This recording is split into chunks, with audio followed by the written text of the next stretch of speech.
Hey guys, and welcome to this episode of the Off-Grid Traveller. Today we're going to be joined by Luke Pocock, who has travelled around Australia over 6 times with enough stories to fill a small country, and why talking to the locals can make your trip a lifetime memory, and how going off the beaten track can show you the real behind the scenes of Australia, and why getting outside and seeing the stars will reset your brain and clean your lungs. And as always, we'd like to thank the sponsor of today's podcast, Dry Flush Toilets. If you haven't seen these amazing off-grid toilets, you really need to check them out. They're the cleanest, easiest, smell-free toilet that you've ever seen, and they recently won the best new camping technology in Australia. No more dumping chemicals or maintaining a composting toilet. Go to www.dryflush.com.au to see how they work. Let's get travelling. Welcome to the Off-Grid Traveller podcast, where we meet the people who go off-grid and into a life of adventure, challenge, and grand new horizons. Whether on land or on sea, you'll meet some fascinating characters who've chosen the road less travelled and discover their best tips, worst moments, favourite destinations, and a whole lot more.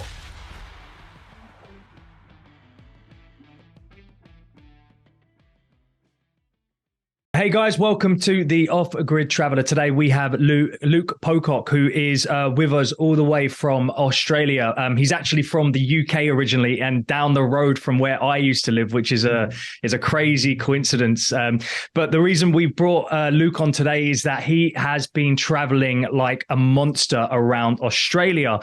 He's been everywhere, every single nook and cranny. And so today we'd love to have a chat with him, get to learn a little bit more about where he's been, his ups and downs, and really just his tips and tricks of the trade, of traveling. Like it's good to have you with us, mate. No, thanks for that, and thanks for the intro. It's always weird to hear that when someone else says about the traveling thing, because you don't see it at that point that you're doing this big, wonderful thing. That's it.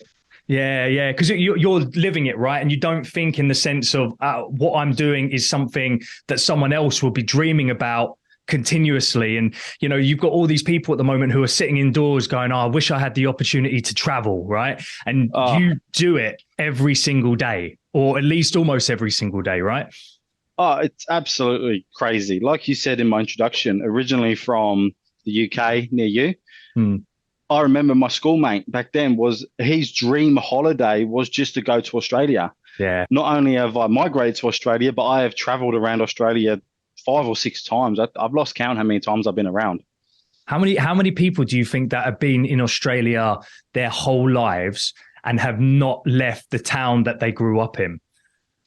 There's so many people. So many. When I did my travels and I went to these regional towns and they were small, there was only 2, maybe lucky 3 buildings in each area. And you talk to the locals and you're sitting in, every regional town has a pub, which blows my mind when there's only 5 or 6 people that live in that area. And you're talking to them and they have not seen or anything outside of that.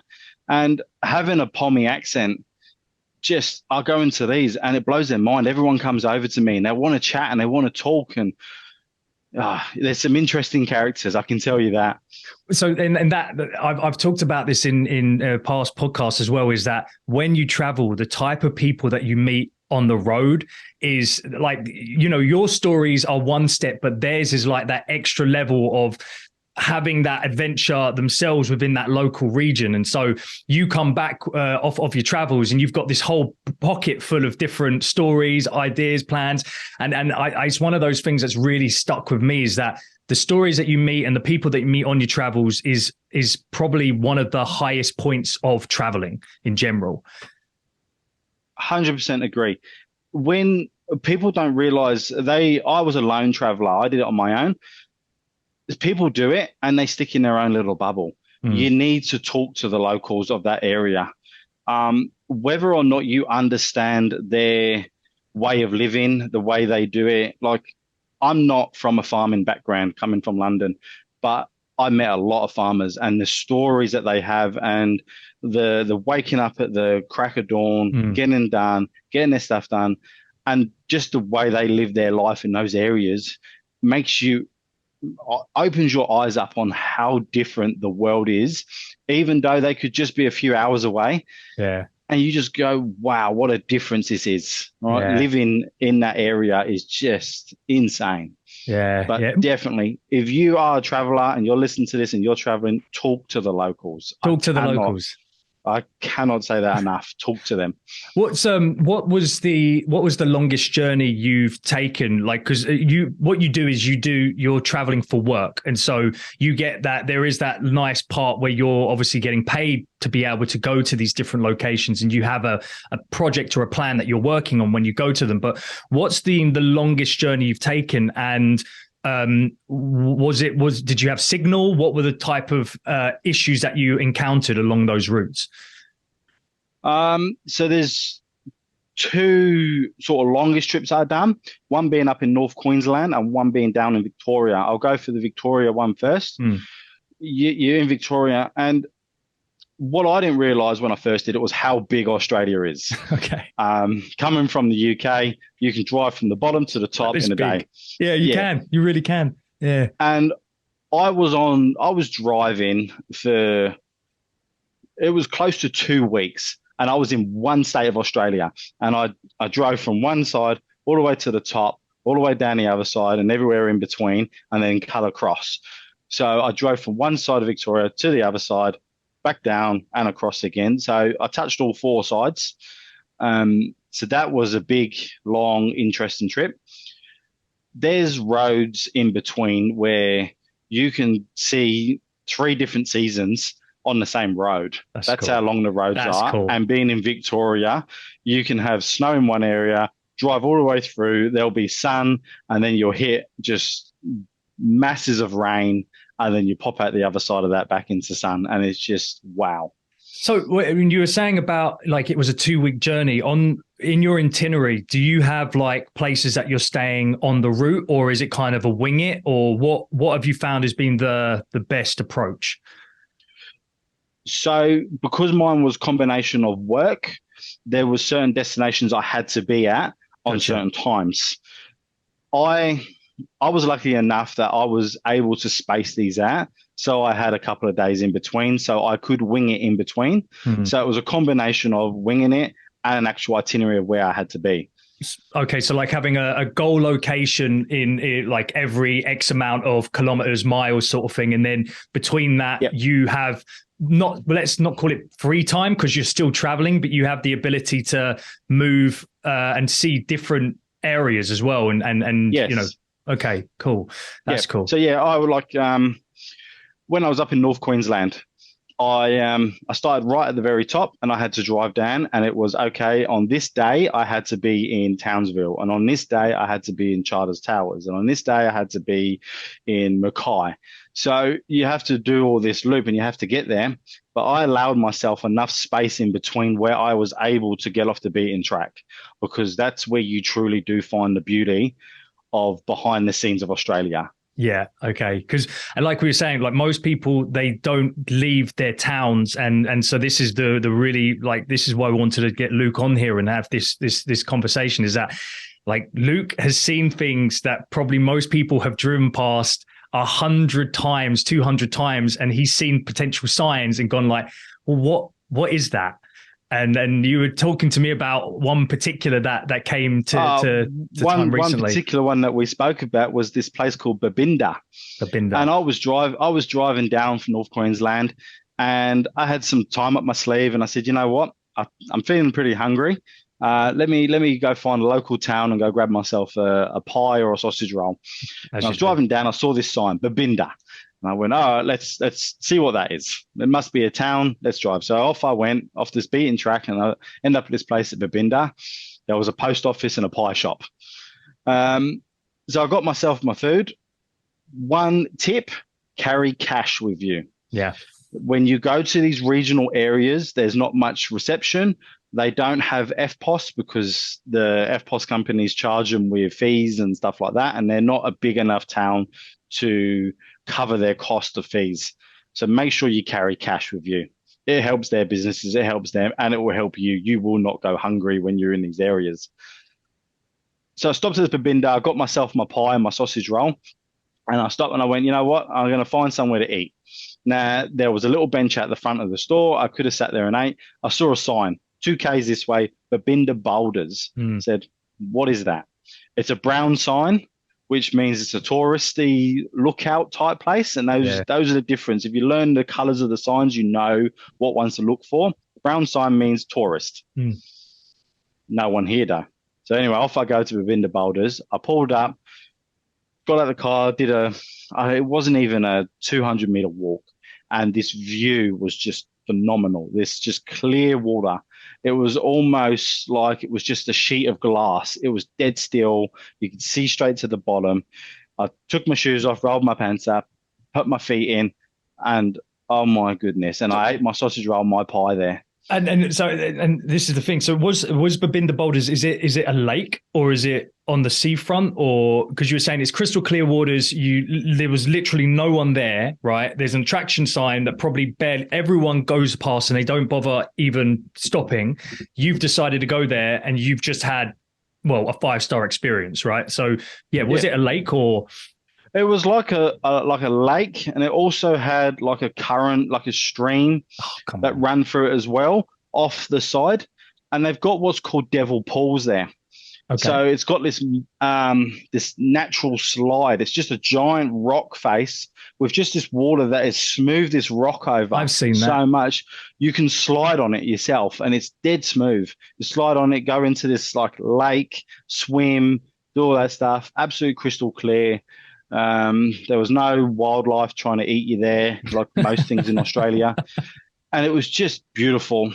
But this Devil's Pools, there's been a few deaths there and stuff like that over the years because people get washed away in the current because it can get pretty strong. But it was just magnificent.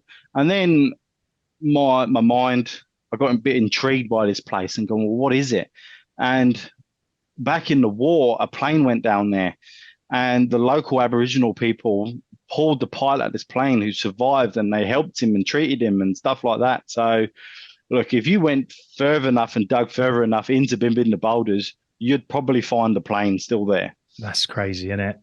And that just comes from you going, okay, I have a little bit of time between location A and location B, and I'm hungry, and just thinking to yourself, well, what if I do go for a little bit further of a walk? Or, as you mentioned before, just ask the locals. Just ask the locals, hey, by the way, what's good round here? And 9 times out of 10, they're going to tell you something that, well, there's always that 1 out of 10 that it could be absolutely terrible, and that does happen. But 9 times out of 10, it is amazing. It's something that you've never seen before, and you're going to come back with a memory that is going to last you a lifetime. Because you said to me that you recommend the boulders to literally everyone now, and absolutely, yeah. My next door neighbour goes to North Queensland every year. And not until I went to this Babinda Boulders, I mentioned to him, I said, you need to go Babinda Boulders. And he's like, what is that? Showed him on the phone, stuff like that. He changed his trip. Yeah. He's got a drone. He took his drone, and now he goes back there every year. Right? That's how amazed he was by it. And it's not touched by lots of tourists, and that's why it is so special. And that's why when you do go off the beaten track there, where it's not a tourist hotspot where there's thousands of people, it becomes just so naturally amazing and wowing. Yeah. You're basically one of the first people to go there in a couple years, maybe, or like the last 5 years, or one of 100 people. And that's the thing, like you were saying, with Australia being so big, there are so many places, so many that people have probably just completely forgotten about. And like, if for anyone who is looking to go off grid, like start in your backyard, like have a look online and just see what are the attractions or, local attractions, which maybe, aren't a theme park. Like go for the ones which are maybe something where there might be a little bit of danger involved. Like you're saying about the currents, like, don't get me wrong, don't go swimming if you can't swim, but go check them out, because it's incredible. Even England, right? The thing is, England's tiny, but there are so many little country roads you can pop off of, and then you found a castle that no one's seen in 50 years or something like that. It's amazing. Yep. And like, combine the new with the old. Go off grid, find these places, and then when you come back and you've got service, everyone's got a mobile phone in their pocket. Google the place and you will find information which will blow your mind. Like that's what I did. And I found it was found a warplane went down that area and the local Aboriginal people helped it and stuff like that. There's a story behind it as well. It's not just a little place. There's an actual story. Same as like you said in the UK, you find this castle, Google it. You will find there will be some sort of significant story with that place. The Battle of Hastings. You don't just find these places by chance. There is something that has happened in this place in the past, and you will find out amazing things about this place. That's it. That's it, mate. I love that. And you were mentioning earlier about always carrying cash with you. And this is a really important one. So in your mindset, what are the things that you find are an important part of your itinerary due to experience and just doing your research beforehand? There's been a few things that's happened. Another one up in North Queensland, cyclone season. Cyclones come through. Make sure that when you are going to go to these areas, check weather type things. Yeah. I didn't think of that as like cyclones. Like I don't care for rain, snow, that minor weather things. You wouldn't go to Florida in hurricane season. No. You're not going to go up there in cyclone season. Keep an eye on that. I was lucky enough that when I was up there for a couple of days. I was just about to head out into the regional part of North Queensland. I got a phone call from someone at work saying, turn around, get yourself to Cairns Airport, park your car that I was there, park your car, you're going to go back there later, get on the plane, there's a cyclone coming. So I was fortunate enough for that, because being parked on the side of the road in a caravan or in a car, camper van or something like that, and a cyclone hits, you're not gonna like it. Yeah. So step one, do your prep. Like figure out what's the weather, what's the location you're going. Are there problems that are going to happen during that? Yeah, significant weather events. Don't go there and go, oh, I'm going to get some rained on. Who cares? You're going to get rained on. Right? You're off the grid anyway. Significant weather, cyclones, hurricanes. If you're going to the Middle East, sandstorms, that sort of things. Check out for that stuff. Have cash on you. Number one, you don't need much cash because you can get in between. But I'm thinking anywhere between $100 and $200 is going to keep you out of trouble. Just cash. So you don't need a huge amount. That's enough to get you a drink, get you a sausage roll, and get you from A to B. Yeah, if you need it. I'm a big believer. Like I live in South Korea, and everything's gone card now, as it has pretty much in the world, right? But I always keep cash in my wallet because I know the value of cash. I know the value of it. I know how useful it can be, especially when you're off the beaten track. And I was speaking to a gent before called Mick, who was traveling on a catamaran around Indonesia. And he was saying how it's also good to have something to trade. And it comes down to the same thing. If you're an Aussie, money's going to be king, right? But it's the same thing that if you've got stuff to trade that you're able to like swap for resources, it is literally one of the most important things that can not only build a relationship with someone, but make sure that you're not caught with your cacks down. Yes, absolutely. This episode of Off Grid Traveller is proudly sponsored by Dry Flush Toilets Australia, home of the world-famous Lavio Dry Flush Toilet. This patented electric toilet has no chemicals, is not a composting system, and can be set up literally anywhere in under 60 seconds. It looks and feels like an at-home toilet to use, but it can be used anywhere with no external power or water, and it still flushes. There's also no cartridge to clean or empty, and it's perfect for camping, caravans, converted vans, boats, tiny homes, or anything off-grid. Go to www.dryflush.com.au and use coupon code OFFGRID to get a 10% discount on your toilet order today.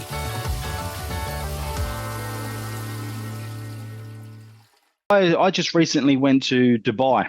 Now, that wasn't a off-the-grid holiday. No. We lived it up. 5 stars everything, best restaurant, stuff like that. Good man. Mix, like I said, mix the good with the bad, do both Yeah. if you can get an opportunity. And I had some Australian cash in my wallet, and I went to old Dubai into the markets, and I had some Australian cash in my wallet. They were more interested in, I had Dubai dollars and I had Australian. They were more interested in me purchasing something with Australian cash rather than the local dirham.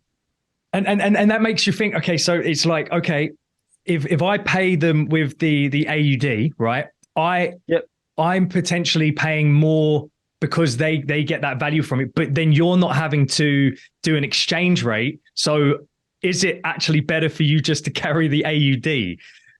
Yeah. And it just blows your mind. But that goes back to what you say with something to trade. Yeah. Was that a currency to them, or was that, oh, I want some Australian money to take home and show my kids and my family? And put on the wall. Yeah, yeah. It's really funny to think. And so another tip there on top of the money tip is have 50 different types of currency in your pocket. Because if you can have 50 different types of currency, go for it. Yeah. There's some regional pubs that I've been to in Australia. They'll take one of your notes. Yeah. Just give us a note. Pay it, doesn't matter how much it's worth. Give us a note, and they pin it up on the wall. Yeah. There's a whole wall of notes, and you see that in movies, and you see that in real life, and you see that on TV shows, and it's an actual thing. Just give us a note. We'll just pin it on the wall. Yeah, I think there's a bar down here as well that is exactly the same thing, and I believe if you give them a note, they'll give you a couple free drinks because it's the novelty of the fact that, oh look, I've got a pound coin there, or like, you know, I wouldn't try and tip a pound coin on the wall, but like a £5 note or something, and no, that's cool. That's really cool, mate. I like that. And so what? You mentioned obviously the boulders, which is a really kind of moment that's stuck in your head. What would you say is a really low point of traveling? Something that does grind on you sometimes, or it's happened more than once, maybe. Sometimes driving in Australia, it's a big place. Yeah, you really need to. I've sat in the car and I'm driving across the middle of central Queensland. And my GPS is literally, it's a straight road. There's nothing around, nothing in front, nothing behind, no other cars, no nothing. And your GPS says in 256 kilometers, stay straight. And you literally, I drove for like 400 odd kilometers with nothing, nothing to see. It's just dead grass either side. And those things can grind on you in between. And it was literally just mind numbing, those drives. So you need to stay focused on the either end, going, there is something on the other end of this and I will see something. So when you do get to those points where, because it's literally, there is nothing, because it's just central Queensland, it's just major cattle yards and stuff like that. And there is nothing off the beaten track because everything is dead grass around you. So those types of things can be quite mind numbing, and you're on your own, just sitting there. Right, you lose reception, so you don't get your Spotify's or your podcasts or any of that to listen to because you've got no reception. So you try and tune into a local radio station. You're lucky if you get an FM radio station. So you got to go back. I don't know. Is it AM? Yes, it is AM. Yeah. Yeah, you got to try and find an AM station, and hopefully you hear something. So yeah, if possible. I learned this after the first time of doing that. Download and save it to your phone. Boom. So you're not relying on it. So yes, you can like music on your Spotify and you can like that, but you still need to log into Spotify. Download the music if you can. Download some songs. You go, right, I know that I'm going to be driving for possible 3 hours without anything. I'm going to download an ebook, which is 4 or 5 hours long. I'm covered. I can listen to that while I'm driving. And this podcast, make sure you download that as well, because that's really important. Absolutely. No, but it's our beautiful voices to keep your mood up. Cool. Keep on going, guys. We know you've only got 4 more hours. Keep on going. No, but that's really, really important, is that we've become so used to technology around us. And we do forget that sometimes you go into these areas which have minimal signal.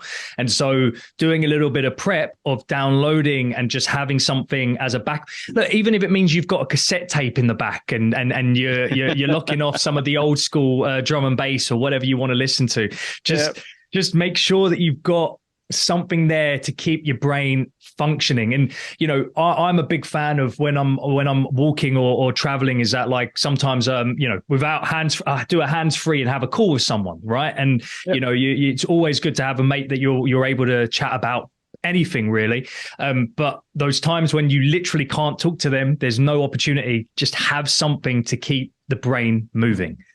Yes, you'll literally, these roads in Australia are nothing. You can't even play a game of how many I cows? Spy with yourself because there is nothing.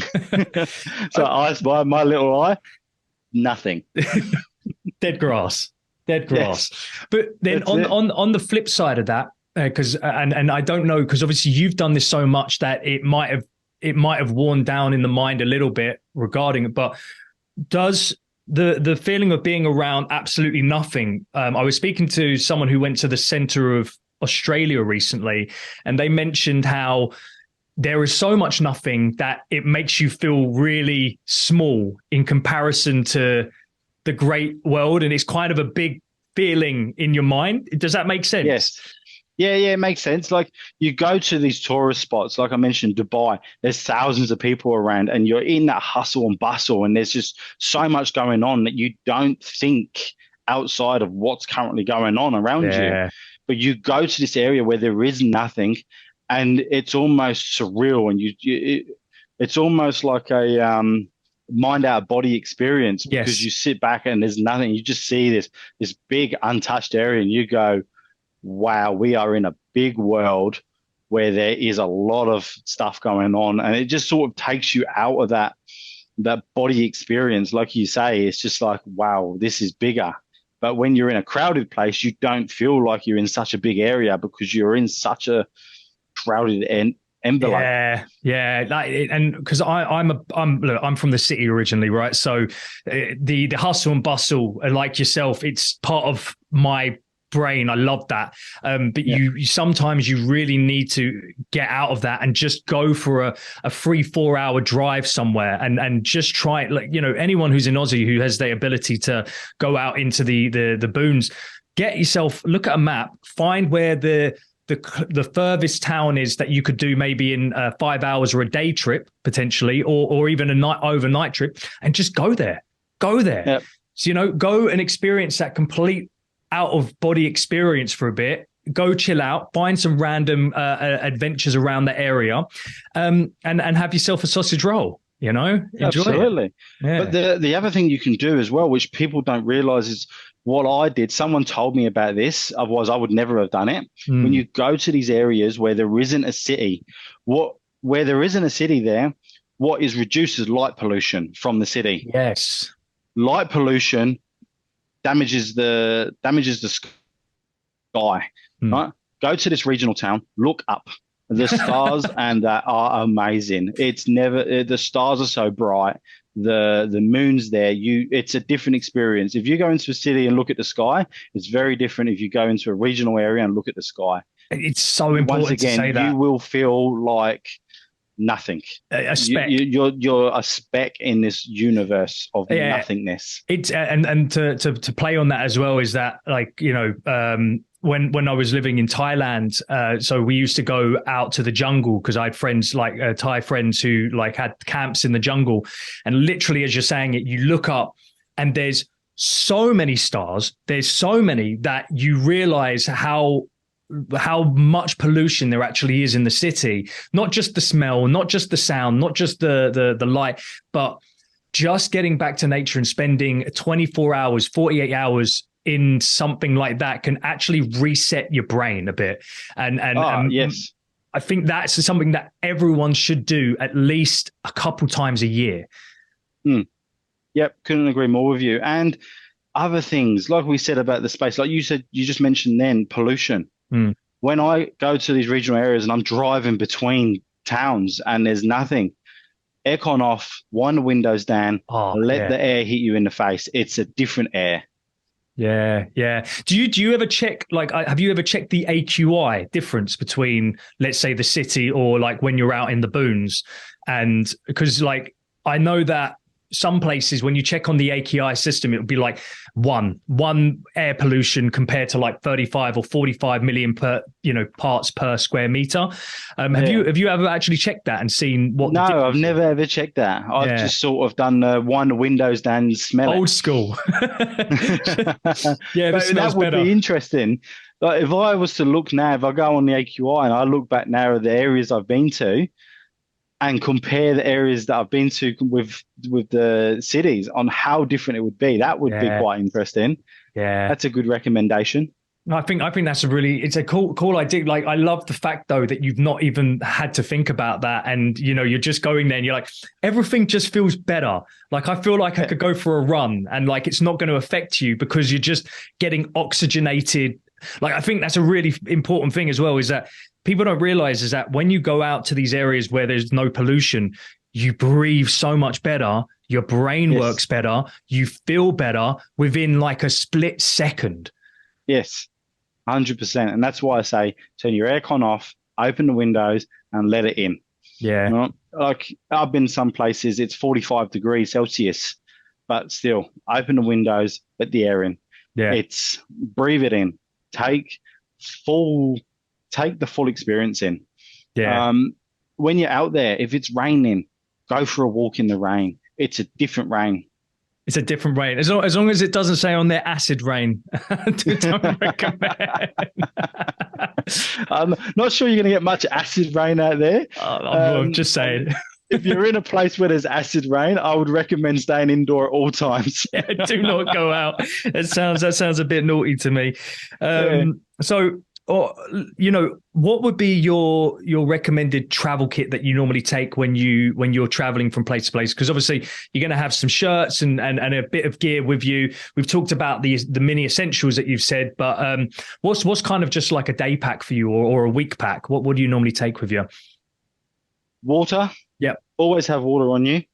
Those little glucose energy shots, just in case you are decide that you go off the beaten track. I'm going to go for a walk up this mountainside. Nice. Make sure you've got something like that because there might not be a local shop close by. And if they are, they're not the healthiest of stores. They're just a pie shop. So Yeah. make sure you've got something like that with you just to keep your head above water in that situation. A change of clothes, 100%, to make sure that if you do get rained on or you decide you want to go for a swim or any of that stuff, make sure you've definitely got at least one change of clothes. Look, people go down the path of a first aid kit. Okay. Yeah. I never did. Never have I been in a situation where I've needed a full first aid kit. Take a couple of items if you want to be cautious in that situation. Mine are the essentials. Okay. Spare change of undies, Yeah. water, a decent pair of closed shoes. Yeah.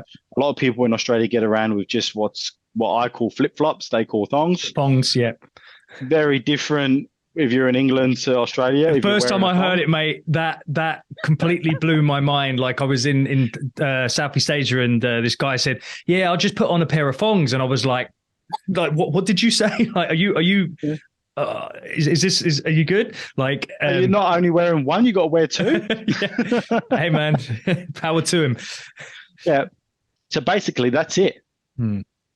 Just the absolute bare minimum. There is no need to pack all that stuff. So like, it's so far away, but so close to a town that you only need the minimum. You don't need to have all that stuff. You don't need to bog yourself down with all that. If you're going to be off the track for a couple of days, a little gas stove.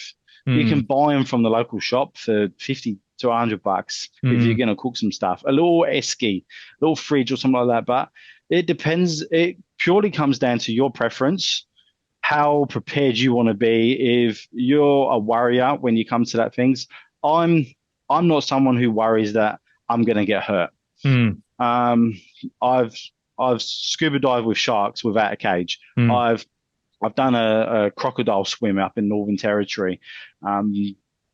skydiving, all that stuff. I'm not a worrier when it comes to getting hurt. So I didn't go down the path of first aid kits and what if this happens? What if I break my arm? Yeah. Some people are that. So it comes down to your personal preference, but pack what makes you feel comfortable. Mm. The worst thing to be is to go on the road and worry and feel uncomfortable that you don't have something that makes you feel uncomfortable, because it's going to ruin your experience. That's right. So it comes down to your preference. Pack what makes you feel comfortable for your trip. Yeah, that is a really, really important thing there is if you're going to feel uncomfortable on the journey, and there's a two-part to that. If you're going to feel uncomfortable on the journey because you've not brought it, get it. The second part is if this is kind of your first trip, or, you know, you're in the middle of going out there and you're feeling uncomfortable and nervous before you go on the trip, that's okay, because that normally means that growth's about to happen as well. Yes. Because and it's really important to understand the difference between anxiety and the potential growth that you're coming out of your comfort zone. Yes. And people will mix those up. Massively. Yeah. Look, you just don't worry. Like, am I going to need that first aid kit? Or am I going to need that? What happens if I get bitten by a snake or something like that? People worry about that. Get yourself a first aid kit. 100%. You don't worry about those things. You don't have to worry. Worry, like you said, worry about the growth. Like, get that anxiety. Like, oh, what's going to happen here? Not, have I got water? Have I got food? Have I got this? Those shouldn't even be on your list of worries. And that's what you said, the difference between your growth and your anxiety type things. Yeah, but exactly. Yeah, like you said, there is no singular thing that you can pack. There is no itinerary of stuff you can pack. Pack what makes you feel comfortable to travel in that situation on where you are going. Everywhere is different. Everywhere changes. It depends on the weather, whether you're going to be in 0 degrees or in 40-degree heats. It's pack what makes you comfortable is the best bit of advice I can give you. And you got to hear, Luke said that, like, he wants you to understand that is super important, because it is. But then on the side of that, have you ever broken down on the road? Yes. How do you deal with that? Keep calm. Okay. If you don't keep calm in that situation, you're going to cause yourself more problems. If you get out the car, you're broken down, you panic. Mine was mine was just an overheat. So it was simple. It was a busted radiator. If you panic, if I got out of the car panicking because there's steam coming out of the car, oh my God, what's going on? I'm going to think there's a million things wrong. Relax, turn the car off, sit there for a while, let the car settle, then restart the car. That type of things. Just, if you panic, you're gonna put so many more problems in your mind. Oh, I've blown the head gasket. Oh, the exhaust has fallen off. There's steam coming out. I've done this. Mine was a simple radiator. So I was then able to just top the car up with some water. It was my own drinking water because I knew I had to get to a destination. Yeah. I pulled out an old school map. Yeah. Because you don't have reception at every place, is an old school map. Nearest town, there. I'm going there. Someone there at a local station will be able to help me plug a radiator hole until I can get to somewhere where I can fix it myself. And you just do it like mine. I just had to do small drives, not to let the car overheat. Stop, pause for a bit, go again. Pause for a bit, go again. So that was it. And if I panicked, I was like, I must get to that town to fix that, I buggered my car up long term and I could have got stuck somewhere else. And just keep calm. When you're on that route, like, let's say, for instance, that the car breaks down, you've got a distance to go. What's the likeliness that you'll see someone else on that route in that day? Do you see cars drive by? Occasionally you do. Funny story. I'll go into that one in a moment. Yes, you do see cars, and you can regional areas versus a metro area.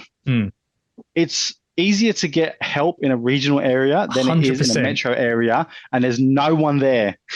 That's so crazy, isn't it? That the more people there are, the less likely someone will come and help you. Absolutely. That's right. I was driving. This is my funny story. I was driving and it was straight road, nothing on the road, no other cars. And I was in my car, and look, I was being a little naughty and I was speeding. I didn't realize I was speeding. My foot was just down. I was going. It was a dead straight road, no one around.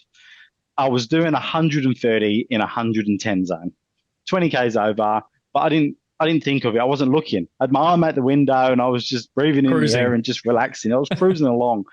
One car came past me. I waved to him, as you do. Hello, mate, as you go through these regional towns. Happened to be a police officer. Was the only other car on the road. Anyway, he turned around, he put his sirens on, I pulled over. And he goes, mate, do you know why I pulled you over? I said, look, to be honest, it's probably because I was speeding, because when I waved to you and I saw you as a police officer, it made me look at my speedo and I was speeding. And he goes, look, just get where you're going safely. Just keep it under. Everything will be all right. Don't worry about it. 2 weeks later, I shook his hand. He let me off the hook. Regional thanks, areas. buddy. Right, that's it. 2 weeks later, I got home. I had a speeding fine in my letterbox. So he got you still. He was too nice to give you on the spot. On the spot, he was too nice, and he sent me one. Oh, I cussed a few words when I saw it, and I thought, well, if I go back and I see him on the road again, I'm going to have words with him. Oh, that's so funny. But that circumvents into another thing, is that these local regions, the people there are lovely. Well, they can be. Obviously, you can get characters everywhere, but I'm sure that you, like you said, you go to these pubs, everyone wants to talk to you. You have these really good conversations. Yeah. You can make lifetime friends with some of these people within split seconds just because of that difference between a metropolitan area and these local areas, right? Yes, metropolitan areas, everyone's head is too far stuck in their own mobile phones. Yes. The regional areas, they want to talk old school to you, and they want to talk to you and chat to you and where are you from? Why are you coming through this area for? Yeah. Why are you here? Like, we don't see people here. Who are you? Yeah. So they want to talk. And then with an English accent, it opens up this whole other thing. They're like, oh, there's an English person here. Come to take over the country. That's it.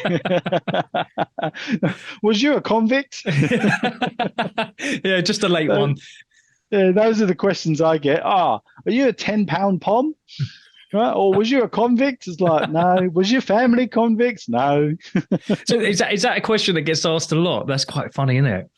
Yeah. Yeah. Because it's I don't know what it is, but Australia and England, they have this rivalry. Yeah. I don't know if it's the cricket or the Barmy Army versus the Australians. They just have this thing. We're called POMs, prisoner of Mother England.